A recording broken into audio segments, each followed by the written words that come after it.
mal de monde. Là, on va peut-être pouvoir Oui. commencer en tout cas à nous présenter nous, et puis ça laissera encore quelques secondes aux derniers voilà, arrivants, pour nous aux rejoindre. retardataires. Alors, bonjour à tous, je suis Mathilde Quintin, je suis collaboratrice au sein du cabinet NMCG dans le département droit des affaires. Je suis ravie de co-animer ce premier webinaire en présence de Thomas Mélan, que vous connaissez sans doute. Bonjour. Également. L'idée de ce webinaire, c'est donc de pouvoir réaliser des focus sur des points de droit particuliers dans différentes matières. Le programme, l'agenda des différents webinaires à venir sera actualisé progressivement et sera disponible sur les réseaux sociaux, notamment sur LinkedIn. On commence aujourd'hui avec un sujet récurrent en contentieux des affaires que nous sommes habitués à traiter au sein du cabinet. Je précise par ailleurs que vous avez la possibilité pendant toute notre présentation de poser des questions. On les traitera non pas au fur et à mesure, mais à la fin de notre présentation. Ça sera beaucoup plus simple. Donc, effectivement, le sujet du jour, Thomas. C'est celui de la rupture brutale des relations commerciales établies. La rupture brutale des relations commerciales établies, c'est un moyen de défense qui est très souvent utilisé devant les tribunaux lorsque deux partenaires cessent leur relation. Initialement, cette notion a été mise en place pour contrer les pratiques qui étaient dispensées par les centrales d'achat des supermarchés. C'était le cas des déréférencements sauvages, où il a fallu trouver des moyens pour protéger les entreprises qui contractaient avec ces grandes chaînes de supermarchés.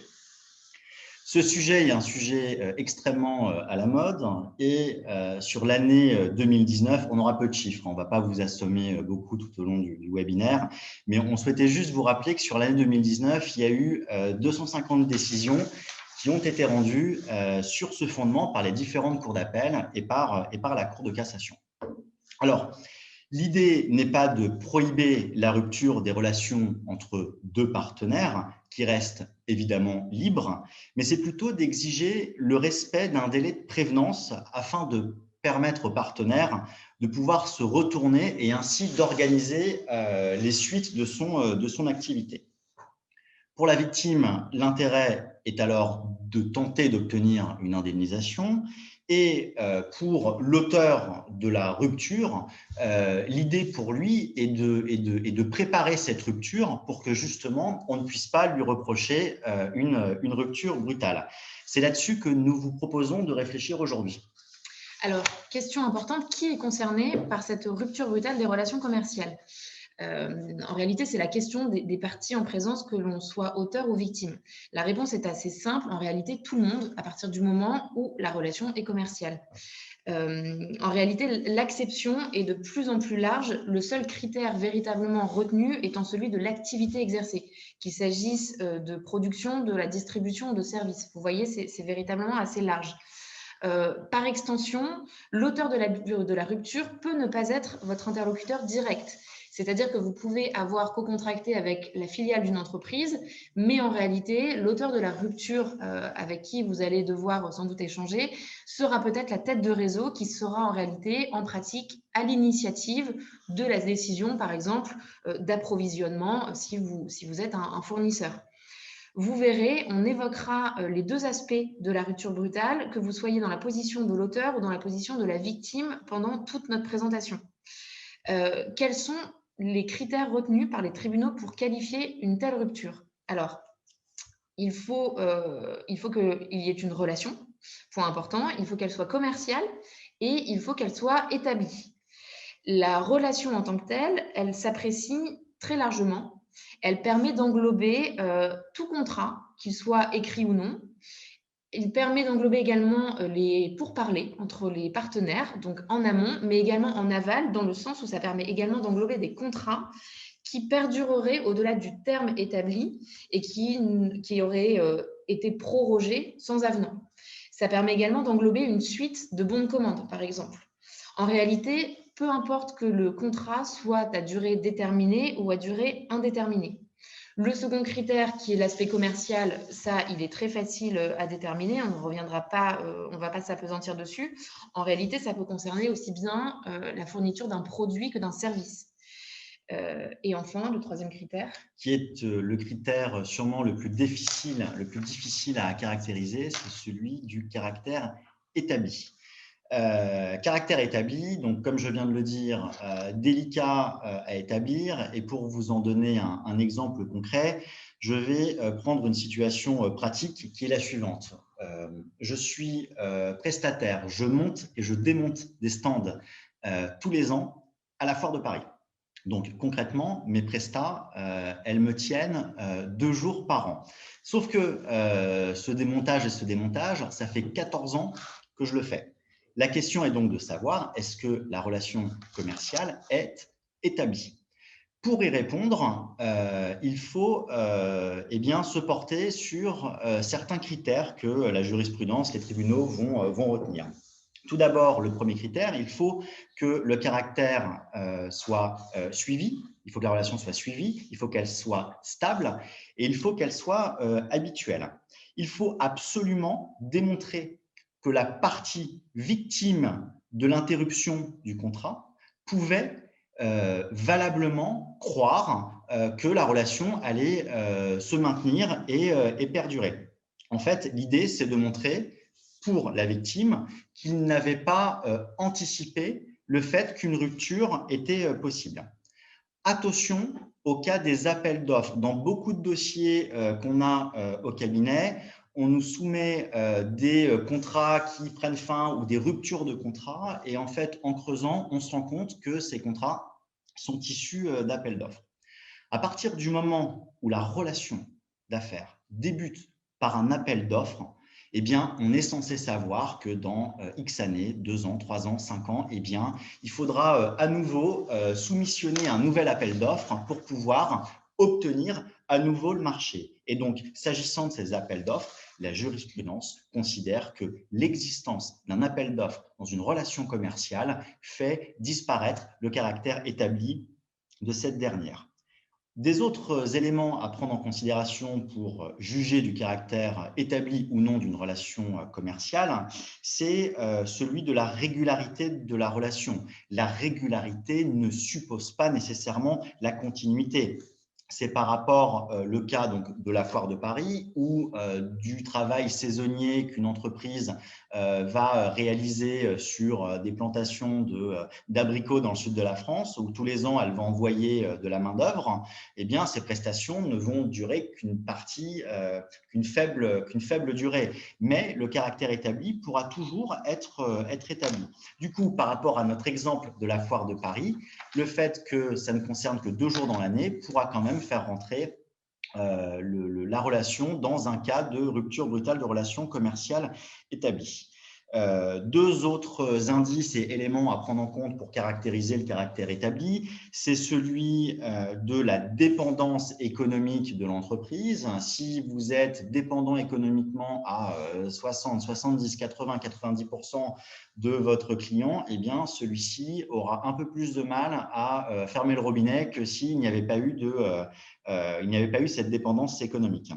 L'importance également du chiffre d'affaires est un élément important à prendre en compte, puisque si votre chiffre d'affaires continue d'évoluer, d'augmenter d'année en année, eh bien, ça sera un indice qui vous permettra de dire que vous n'aviez pas anticipé que ce chiffre d'affaires qui continue de monter, eh bien, un jour, va s'arrêter.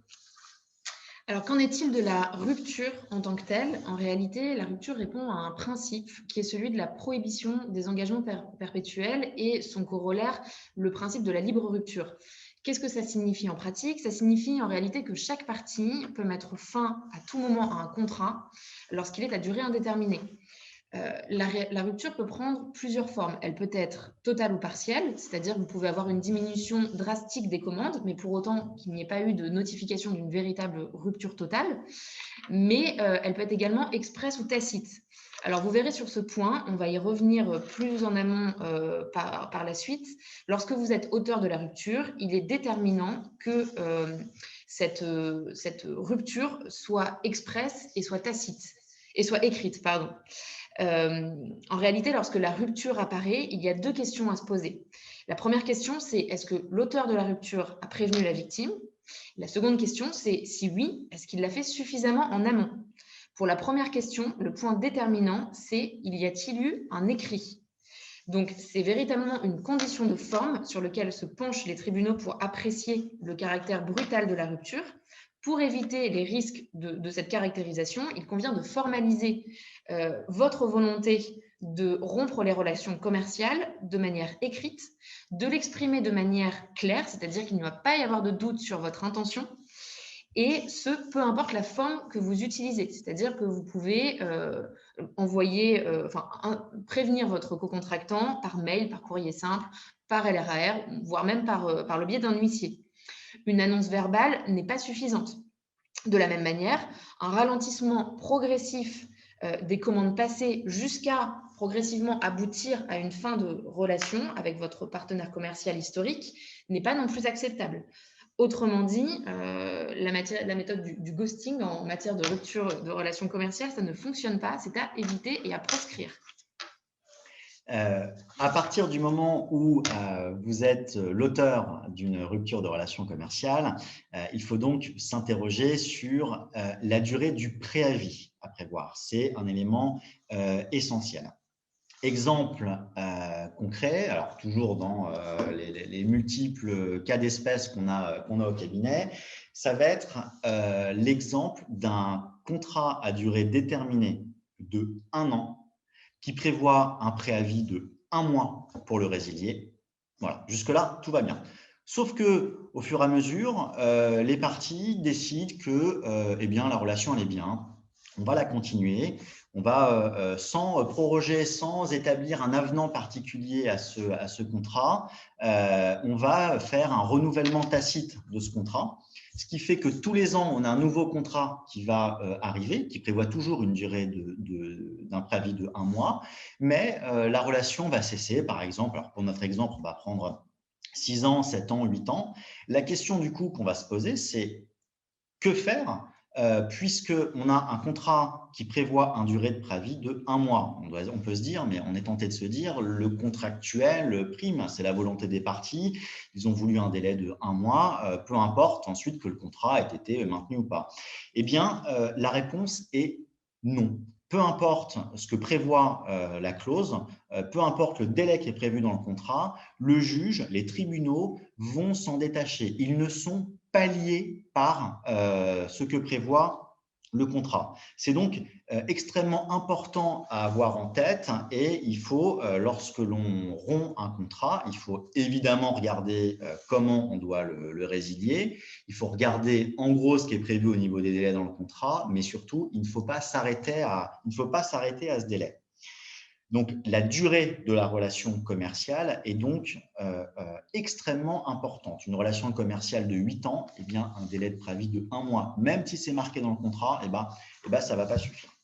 Sur ce point du délai à prévoir pour le préavis, il y a depuis 2018, donc c'est super récent, un nouveau délai de protection pour les auteurs d'une rupture, qui est un délai de protection de 18 mois. Alors, ce délai, on l'appelle le bouclier d'immunité, puisque finalement, il revient à dire que à partir du moment où vous faites respecter une durée de préavis de 18 mois, eh bien, vous ne pourrez pas être considéré comme auteur d'une rupture de relation commerciale établie. C'est super important. Et c'est tellement important qu'en pratique, il faut l'avoir en tête et il faut toujours avoir comme objectif que si je mets 18 mois, eh bien, il ne pourra rien m'arriver. Exemple concret, toujours dans ce qu'on peut voir au quotidien, c'est le cas du contrat un petit peu maladroitement rédigé qui va prévoir que les parties conviennent que la durée du préavis sera de 1 mois par année d'ancienneté. Donc, jusque-là, tout va bien. 2 ans, c'est 2 mois. 3 ans, c'est 3 mois. Sauf qu'on arrive à des situations où on va avoir, par exemple, 13 ans, 14 ans d'ancienneté. Ça arrive, c'est fréquent. Eh bien, techniquement, on est sur des délais de préavis de 13-14 mois. Donc, c'est là où nous, avocats, on est amené à dire à nos clients, peut-être qu'il faut coller 3-4 mois supplémentaires pour pouvoir arriver à ces 18 mois et ensuite être exempt de tout risque, en tout cas faire diminuer le risque de condamnation. Autre élément à prendre en compte pour établir la durée du préavis, c'est quels sont les montants des investissements réalisés dans la relation. Par exemple, je suis un fournisseur d'éléments techniques, technologiques ou des puces électroniques. Mon client me demande un nouveau produit, je mets en place une nouvelle chaîne de production, eh bien, je serai capable de dire à mon co-contractant, non, tu ne peux pas rompre le contrat immédiatement, tu ne peux pas le rompre sans me prévenir puisque je viens de réaliser des investissements pour toi. Autre exemple, c'est, j'en parlais tout à l'heure, l'accroissement constant du volume d'affaires. Quand on a un accroissement constant, c'est difficile d'anticiper que derrière, on va avoir une chute, un arrêt brutal. Enfin, autre exemple, deux autres exemples, ça va être la notoriété des produits qu'on vend ou ceux à tout le moins qu'on intègre dans nos technologies. Ça va être par exemple, moi, producteur d'objets qui intègrent une technologie de pointe à l'intérieur. Eh bien, si la société qui me donne en licence cette technologie pour que je puisse l'intégrer dans mes produits vient demain à me planter, eh bien, j'aurai quand même besoin d'un délai important pour me retourner. Donc, il faudra tenir compte de ce fameux délai de retournement pour obtenir le bon délai de préavis. Également, question importante et qui est une question toujours posée par les tribunaux, et souvent, ça c'est des questions qui se posent lorsqu'on plaide les dossiers en pleine audience, c'est de nous dire, OK, j'ai bien compris l'activité de votre client, j'ai bien compris que votre client faisait de la presta informatique ou était par exemple une agence de publicité. Combien de temps il lui faut en Île-de-France, parce que je vois qu'il est établi à Paris, combien de temps il lui faut pour retrouver des clients? Ça, c'est des éléments que nous, on a besoin de connaître pour pouvoir justement anticiper la durée de retournement et donc la durée du préavis. Enfin, et j'en reviens toujours à la situation de dépendance économique, que ça soit vous qui la subissiez ou l'inverse, c'est un élément, c'est vraiment un vrai warning. Quand il y a situation de dépendance économique, il faut faire extrêmement attention lorsqu'on rompt une relation. Une fois qu'on a déterminé le délai de préavis, alors nous, en tout cas, on sert des bases de données de la jurisprudence pour pouvoir avoir des espèces de référentiels, genre on est capable de savoir que pour X mois de relation dans tel domaine, il faut environ tel délai de préavis. Donc ça, on est capable de le prévoir. Mais ensuite, ce qui se passe, c'est qu'à partir du moment où on envoie le courrier, c'est là où la rupture est consommée. C'est-à-dire, c'est là où le délai de préavis prend fin. C'est le point de départ et c'est à partir de ce moment-là que vous, qui avez les mains dedans, qui avez les mains dans l'activité, c'est là où vous devez vous poser les bonnes questions. Alors, il faut un préavis, encore faut-il que celui-ci soit effectif. C'est-à-dire, ça ne sert à rien d'écrire 3 mois, 6 mois, 18 mois sur votre courrier de notification de la rupture si vous ne tenez pas ce délai par la suite. Il faut pouvoir le remplir et il faut pouvoir surtout maintenir la relation aux mêmes conditions que celles qui précédaient la rupture. Sinon, ça ne sert absolument à rien et on considérera en réalité que la relation a été stoppée immédiatement, qu'elle est brutale et on en revient donc à la situation que l'on souhaite éviter. Donc, petit récapitulatif, selon que vous êtes auteur ou victime de la rupture, si vous êtes auteur de la rupture, pardon, vous adressez un écrit par lequel vous mentionnez expressément la volonté de rompre les relations contractuelles. Thomas vient de poster en même temps que je vous explique tout ça, un slide qui récapitule véritablement les premières réactions à avoir que vous soyez auteur ou victime de la rupture. Donc, auteur, vous envoyez cet écrit de manière non équivoque. Vous indiquez la durée du préavis que vous entendez respecter. Et ce préavis devant tenir compte, comme on l'a indiqué, de plusieurs éléments, notamment de la durée de la relation, de l'état de dépendance économique. Et enfin, vous devez respecter de manière effective ce préavis et continuer les relations commerciales aux conditions habituelles, et ce, jusqu'au terme de la période que vous avez ainsi déterminée. De la même manière, nos conseils, si vous êtes victime de la rupture, c'est dès la réception de la lettre de rupture, si elle existe évidemment, la contester. De la même manière, si le préavis qui est indiqué au terme de cette lettre de rupture vous semble insuffisant, non corrélé à l'ancienneté de vos relations. De la même manière, vous le contestez. Et surtout, ce qui est important, c'est de maintenir la pression envers votre co-contractant durant toute la période de préavis. C'est-à-dire que si vous sentez que vous êtes mis au placard progressivement, il est important de lui envoyer des warnings pour lui rappeler que le simple fait d'avoir prévu un préavis n'est pas suffisant, mais encore faut-il qu'il s'y tienne. Si vous sentez que la situation s'embourbe et qu'en fait, vous allez tout droit vers un contentieux avec votre co-contractant, notre conseil véritablement, c'est de commencer à réunir les documents et les pièces, en réalité de créer un dossier, vous permettant et nous permettant à terme de pouvoir caractériser la brutalité de la rupture. Il est important de conserver à l'esprit que la charge de la preuve dans cette matière pèse sur la victime. C'est-à-dire c'est à vous, victime de la rupture brutale, de pouvoir démontrer effectivement que votre auteur a abusé dans cette notification de la rupture. Et ensuite, effectivement, on passera la main, enfin plutôt les tribunaux compétents reprendront la main pour juger du dossier. Alors, imaginons désormais que vous n'avez pas assisté à ce webinaire, que vous n'avez pas été en mesure d'entendre nos conseils avisés sur la rupture brutale. Vous avez rompu brutalement une relation commerciale. Concrètement, qu'est-ce que vous risquez ? Eh bien, évidemment, vous risquez déjà de recevoir une petite lettre de mise en demeure rédigée par le département juridique de la société ou le dirigeant ou un avocat qui va vous dire « Ok, problème, on a les moyens de vous faire parler ». Et donc, pour ensuite aller plus loin, votre co-contractant s'il ne répond pas positivement à votre lettre de mise en demeure, eh bien, alors vous allez pouvoir saisir les tribunaux. Vous allez pouvoir, d'une part, saisir une juridiction particulière, qui est celle des référés, pour demander à ce que votre co-contractant soit obligé de reprendre le cours des affaires. C'est-à-dire que vous allez demander une injonction de reprendre le courant des affaires. Le juge des référés est capable de dire à un co-contractant: tu dois maintenir la relation au moins pendant la durée du préavis, qui sera de temps.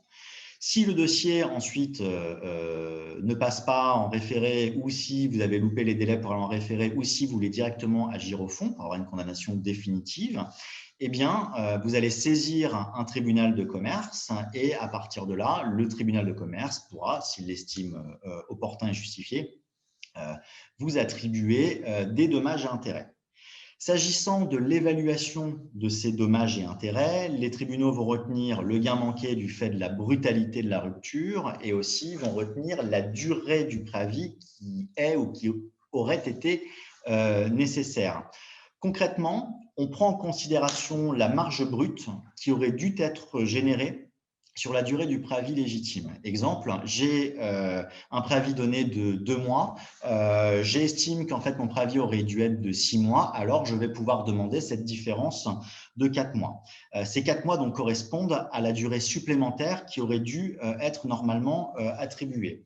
En pratique, on utilise, nous en tout cas de notre côté avocat ici au cabinet, on utilise la fiche méthodologique établie par la Cour d'appel de Paris qui dresse exactement la manière de calculer le manque à gagner et qui retient, je cite, la marge sur coût variable comme référence à retenir pour le calcul du préjudice. Donc, on retient les coûts variables et surtout en ce moment, en période Covid, on fait super attention à intégrer dans ces coûts les aides, ce qu'on appelle les aides Covid, chômage partiel, PGE, les différentes aides, par exemple pour les restaurateurs. Voilà, ça, ce sont des chiffres qu'il faut intégrer pour pouvoir justifier quel est réellement notre manque à gagner.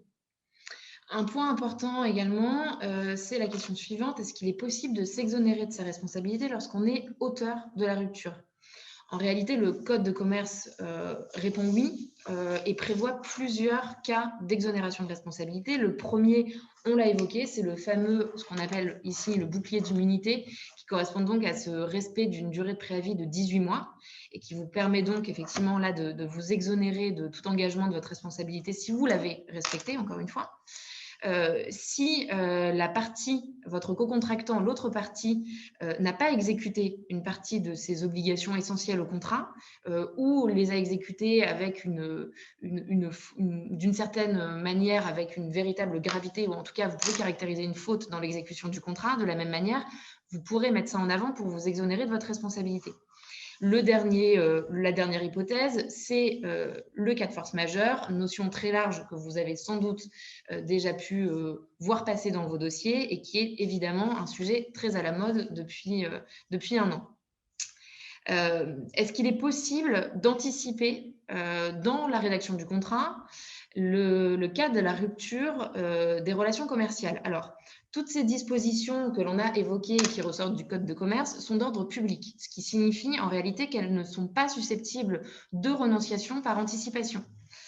En revanche, il y a certains aménagements qui restent possibles. Notamment, vous pouvez prévoir au moment de la rédaction du contrat une clause résolutoire qui permettra en réalité de prévoir la rupture du contrat de manière acceptée par les deux parties dans l'hypothèse d'un événement qui viendrait à se produire.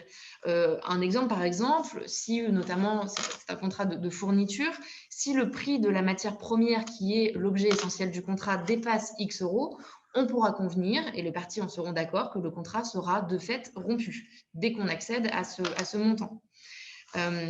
En réalité, vous l'aurez donc compris, c'est dès la rédaction du contrat qu'il faut pouvoir anticiper le cas de la rupture des relations commerciales, avant même finalement que la situation devienne conflictuelle.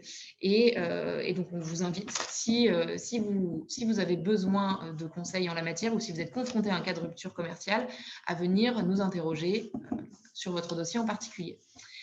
Je vous remercie. Nous avons fini cette présentation du webinaire. On voit qu'il y a déjà quelques questions. Alors, la durée contractuelle, non. En fait, il y a une question sur le fait de savoir si on est nécessairement tenu par la durée du contrat. La réponse est non. C'était le cas de la succession de contrats à durée indéterminée. On doit adapter à la durée de la relation la durée du préavis. Donc, peu importe parfois ce qui est marqué dans le contrat. Il y a une autre question qui porte sur le bouclier d'immunité de 18 mois. Ok. Il y a une question en fait qui porte sur le bouclier d'immunité, donc qui est ce fameux délai de 18 mois où on vient vous le dire, si vous le collez à votre co-contractant, vous êtes invincible. Et la question est de savoir en fait si ça ne fonctionne que dans le sens client-fournisseur ou est-ce qu'à l'inverse, ça peut concerner une relation fournisseur-client. En fait, est-ce que c'est dans les deux sens? C'est ça que je comprends de la question. La réponse est simple. En fait, peut se prévaloir du bouclier d'immunité l'auteur de la rupture. Donc, en fait, peu importe que l'auteur de la rupture soit le client ou le fournisseur, voilà, à partir du moment où il estime qu'un délai de 18 mois est raisonnable, eh bien, autant s'en prévaloir. Alors, on a une autre question sur les conséquences du Covid, évidemment, en matière de rupture brutale des relations commerciales. Alors, c'est un sujet assez dense, comme vous l'imaginez, qui n'a pas encore été véritablement tranché par les tribunaux, puisqu'on commence seulement finalement à avoir les décisions. Ce qui est certain, c'est qu'en fait, à nouveau, tout va dépendre de la rédaction de votre contrat. C'est-à-dire que vous pouvez, dans votre contrat, avoir typiquement des cas de force majeure, puisqu'évidemment, en fait, le Covid, en général, on va regarder sous l'angle de la force majeure. Vous pouvez avoir des contrats qui vont exclure notamment les cas d'épidémie ou de pandémie. Donc, ça va être déjà beaucoup plus compliqué en partant de ce postulat.